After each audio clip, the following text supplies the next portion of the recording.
Hello there. Chapter 3, starting on page 38. Although there was an evening brightness showing through the windows of the bunkhouse, inside it was dusk. Through the open door came the thuds and occasional clangs of a horseshoe game, and now and then the sound of voices raised in approval or derision. Slim and George came into the darkening bunkhouse together. Slim reached up over the card table and turned on the tin-shaded electric light. Instantly the table was brilliant with light, and the cone of the shade threw its brightness straight downward, leaving the corners of the bunkhouse still in the dusk. Slim sat down on a box, and George took his place opposite. "It wasn't nothing," said Slim. "I would have had to drown most of 'em anyways. No need to thank me about that." George said, "It wasn't much to you, maybe, but it was a hell of a lot to him. Jesus Christ, I don't know how you're going to get him to sleep in here. He want to sleep right out there in the barn with him. We'll have trouble keeping him from getting right in the box with them pups." "It wa'n't nothing," Slim repeated. "Say, you sure was right about him. Maybe he ain't bright, but I never seen such a worker. He damn near killed his partner, Bucking Barley. There ain't nobody can keep up with him. God almighty, I never seen such a strong guy." George spoke proudly. "Just tell Lennie what to do, and he'll do it if it don't take no figuring. He can't think of nothing to do himself, but he sure can take orders." There was a clang of horseshoe on the iron stake outside and a little cheer of voices. "Yay!" Slim moved back slightly so the light was not on his face. "Funny how you and him string along together." It was Slim's calm invitation to confidence. "What's funny about it?" George demanded defensively. "Oh, I don't know. Hardly none of the guys ever traveled together. I hardly ever see two guys travel together. You know how the hands are. They just come in and get their bunk and work a month, and then they quit and go out alone. Never seem to give a damn about nobody. It just seems kind of funny, a cuckoo like him and a smart little guy like you traveling together." "He ain't no cuckoo," said George. "He's dumb as hell, but he ain't crazy. And I ain't so bright neither, or I wouldn't be bucking barley for 50 and found. If I was bright, if I was even a little bit smart, I would have my own place, and I'd be bringing in my own crops instead of doing all the work and not getting what comes out of the ground." George fell silent. He wanted to talk. Slim neither encouraged nor discouraged him. He just sat back quiet and receptive. "It ain't so funny, him and me going around together," George said at last. Him and me was both born in Auburn. I knowed his Aunt Clara. She took him when he was a baby and raised him up. When his Aunt Clara died, then he just come along with me out working. Got kind of used to each other after a little while." "Huh?" said Slim. George looked over at Slim and saw the calm, godlike eyes fastened on him. "Funny," said George. "I used to have a hell of a lot of fun with him. I used to play jokes on him because he was too dumb to take care of himself, but he was too dumb to even know he had a joke played on him. I had fun, made me seem goddamn smart alongside him. Why, he'd do any damn thing I told him. I told him to walk over a cliff, over he'd go. That wasn't so damn much fun after a while. He never got mad about it, neither. I've beat the hell out of him, and he could have bust every bone in my body just with his hands, but he never lifted a finger against me."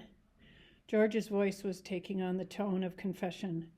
"Tell you what made me stop that. One day a bunch of guys was standing around up on Sacramento River. I was feeling pretty smart. I turns to Lennie and says, 'Jump in,' and he jumps. Couldn't swim a stroke. He damn near drowned before we could get him. And he was so goddamn nice to me for pulling him out. Clean forgot I told him to jump in. Well, I ain't done nothing like that no more." "He's a nice fellow," said Slim. "Guy don't need no sense to be a nice fellow. Seems to me sometimes it's just works the other way around. Take a real smart guy, and he hardly works ever a nice fellow." George stacked the scattered cards and began to lay out his solitaire hand. The shoes thudded on the ground outside. At the windows, the light of the evening still made the window squares bright. "I ain't got no people," George said. "I seen the guys that go around on the ranches alone. That ain't no good. They don't have no fun. After a long time, they get mean. They get wanting to fight all the time." "Yeah, they get mean," Slim agreed. "They get so they don't want to talk to nobody. Course, Lennie's a goddamn nuisance most of the time. But get used to going around with a guy and you can't get rid of him." "He ain't mean," said Slim. "I can see Lennie ain't a bit mean." "Course he ain't mean, but he gets in trouble all the time because he's so goddamn dumb. Like what happened in Weed." He stopped, looked at the middle of turning over a card. He looked alarmed and peered over at Slim. "You wouldn't tell nobody?" "What'd he do in Weed?" Slim asked. "You wouldn't tell?" "No, of course you wouldn't." "What'd he do in Weed?" Slim asked again. Well, he seen a girl in a red dress, dumb bastard like he is. He wanted to touch everything he likes, just wants to feel it. So he reaches out to feel this red dress, and the girl just lets out a squawk. And that gets Lennie all mixed up, and he holds on cuz, well, that's the only thing you can think to do. Well, this girl squawks, and I was a little bit off, and I heard all the yelling, so I comes running, and by the time that Lennie's so scared, all I think he'd do is hold on. I socked him over the head with a fence picket to make him let go. He was so scared he couldn't let go of that dress. And he's so goddamn strong, you know. Slim's eyes were level and unwinking. He nodded very slowly. So what happens? George carefully built his line of solitaire cards. Well, that girl rabbits in and tells the law she's been raped. The guys and we'd start a party out to lynch Lennie. So we sit in an irrigation ditch underwater all the rest of that day. Got only our heads sticking out from the side of the ditch. And that night was screamed out of there. Slim sat in silence for a moment. Didn't hurt the girl none, huh? He asked finally. Hell no. He just scared her. I'd be scared too if he grabbed me, but he never hurt her. He just wanted to touch that red dress like he wants to pet them pups all the time. Oh, he ain't mean, said Slim. I can tell a mean guy a mile off. Of course he ain't, and he'll do any goddamn thing. Lennie came in through the door. He wore his blue denim coat over his shoulders like a cape, and he walked over, hunched way over. Hi, Lennie, said George. How'd you like the pup now? Lennie said breathlessly. He's a brownin'. He's brown and white, just like I wanted. He went directly to his bunk and lay down and turned his face to the wall and drew up his knees. George put down his cards very deliberately. Lennie, he said sharply. Lennie twisted his neck and looked over at his shoulder. Huh? What do you want, George? I told you couldn't bring that pup in here. What pup, George? I ain't got no pup. George went quickly to him, grabbed him by the shoulder, and rolled him over. He reached down and picked the tiny puppy from where Lennie had been concealing it against his stomach. Lennie sat up quickly. Give him to me, George. George said, you get right up and take this pup back to the nest. He got to sleep with his mother. You want to kill him. Just born last night, and you take him out of the nest. You take him back, or I'll tell Slim not to let you have him. Lennie held out his hands pleadingly. Give him to me, George. I'll take him back. I didn't mean no harm, George. Honest, I didn't. I just wanted to pet him a whittle. George handed the pup to him. All right, you get him back there quick. And don't you take him out no more. You'll kill him the first thing you know. Lennie fairly scuttled out of the room.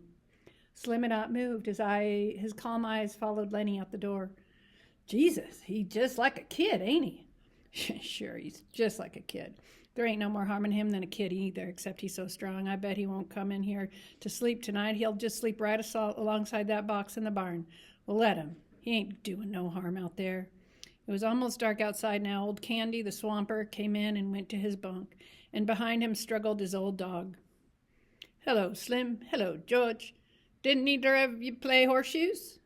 I don't like to play every night, said Slim. Candy went on. Either you guys got a slug of whiskey, I got a gut ache. I ain't, said Slim. I'd drink it myself if I had, and I ain't got a gut ache either. Got a bad gut ache, said Candy. Them goddamn turnips give it to me. I knowed they was gone before I ever eaten them. The thick-bodied Carlson came in out of the darkening yard. He walked to the other end of the bunkhouse and turned on the second shaded light. Darker than hell in here, Jesus. How that N-word can pitch shoes. He's plenty good, said Slim. Damn right he is. He didn't give nobody else a chance to win. He stopped and sniffed the air, and still sniffing, looked down at the old dog. God almighty, that dog stinks. Get him out here, Candy. I don't know nothing that stinks as bad as an old dog. You get him out. Candy rolled to the edge of his bunk. He reached over and patted the ancient dog, and he apologized. I've been around him so much I never noticed how he stinks. I can't stand him in here, said Carlson. That stink hangs around even after he's gone. He walked over with his heavy-legged stride and looked down at the dog. Got no teeth. He's all stiff with rheumatism. He ain't no good to you, Candy, and he ain't no good to himself. Why don't you shoot him, Candy? The old man squirmed uncomfortably. Well, hell, I had him so long. Had him since he was a pup. I herded sheep with him, he said proudly. You wouldn't think it to look at him now, but he was the best goddamn sheepdog I ever seen. George said, I seen a guy in Weed that had an Airedale, could herd sheep, learned it from the other dogs. Carlson was not to be put off. Look, Candy, this old dog of yours suffers himself all the time. If you just take him out and shoot him right in the back of the head. Right there. He'd never know it hit him. Candy looked about unhappily. No, I couldn't do that. I had him too long. He don't have no fun, and he stinks to hell. Tell you what, I'll shoot him for you. Then it won't be you that has to do it. Candy threw his legs off his bunk. He scratched the white stubble whiskers on his chin nervously. I'm so used to him. I had him from a pup. Well, you ain't being kind to him, keeping him alive. Look, Slim's bitch got a litter right now. I bet Slim would give you one of the pups to raise up, wouldn't you, Slim? The Skinner had been studying the old dog with his calm eyes. Yeah, you can have a pup if you want to. He seemed to shake himself free for speech. Carl's right, Candy. That dog ain't no good himself. I wish somebody'd shoot me if I got old and crippled. Candy looked helplessly at him, for Slim's opinions were law. Maybe it hurt him. I don't mind taking care of him, Carlson said. The way I'd shoot him, he wouldn't feel nothing. I'd put the gun right here. He pointed with his toe right back of his head. Right back of his head. He wouldn't even quiver. Candy looked for help from face to face. It was quite dark outside by now. A young laboring man came in. His sloping shoulders were bent forward, and he walked heavily on his heels, as though he carried the invisible grain bag. He went to his bunk and put his hat on his shelf. Then he picked up a pulp magazine from his shelf and brought it to the light over the table. Did I show this to you, Slim? So there's a conversation that ensues about this former ranch hand who wrote a letter to the magazine complimenting the stories in the magazine. And the ranchers in the bunkhouse see the letter and discuss it. And I'm skipping over to page 47 to the middle of the page, back to the subplot about Candy's dog and how Carlson wants to kill it. During the conversation, Carlson had refused to be drawn in. He continued to look down at the old dog. Candy watched him uneasily. At last, Carlson said, if you want me to, I could put the old devil out of his misery right now and get it over with. Ain't nothing left for him.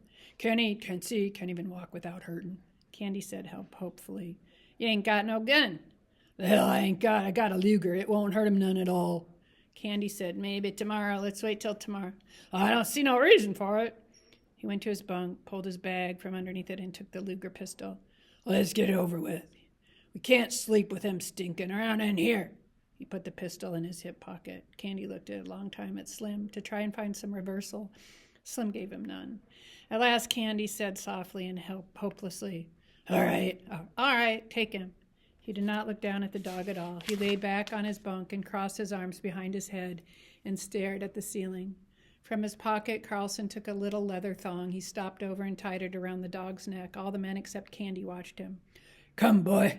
Come on, boy, he said gently. And he said apologetically to Candy, he won't even feel it. Candy did not move nor answer him. He twitched the thong. Come on, old boy.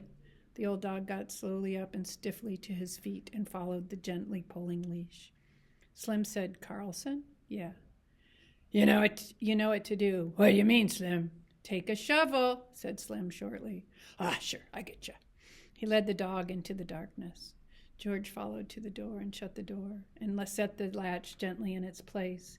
Candy lay rigidly on his bed, staring at the ceiling. Slim said loudly, one of my lead mules got a bad hoof. Got to get some tar on it. His voice trailed off. It was silent outside. Carlson's footsteps died away. The silence came into the room, and the silence lasted. George chuckled. I bet Lennie's right out there in the barn with his pup. He don't even want to come in here no more now he's got a pup. Slim said, Candy, you can have any one of them pups you want. Candy didn't answer. The silence fell on the room again. It came out of the night and invaded the little room. George said, anybody want to play a little euchre? I'll play out with you, said Whit. They took places opposite each other at the table under the light. But George did not shuffle the cards. He rippled the edge of the deck nervously, and the little snapping noise drew the eyes of all the men in the room. So he stopped doing it. The silence fell on the room again. A minute passed, and another minute. Candy lay still, staring at the ceiling. Slim gazed at him for a moment, and then looked down at his hands. He subdued one hand with the other and held it down. There came a little gnawing sound from under the floor, and all the men looked down toward it gratefully. Only Candy continued to stare at the ceiling. Sounds like there was a rat under there, said George. We ought to get a trap down there. Whit broke out. What the hell's taking him so long? Lay out some cards, why don't you? We ain't going to get no euchre played this way. George brought the cards together tightly and studied the backs of them. The silence was in the room again.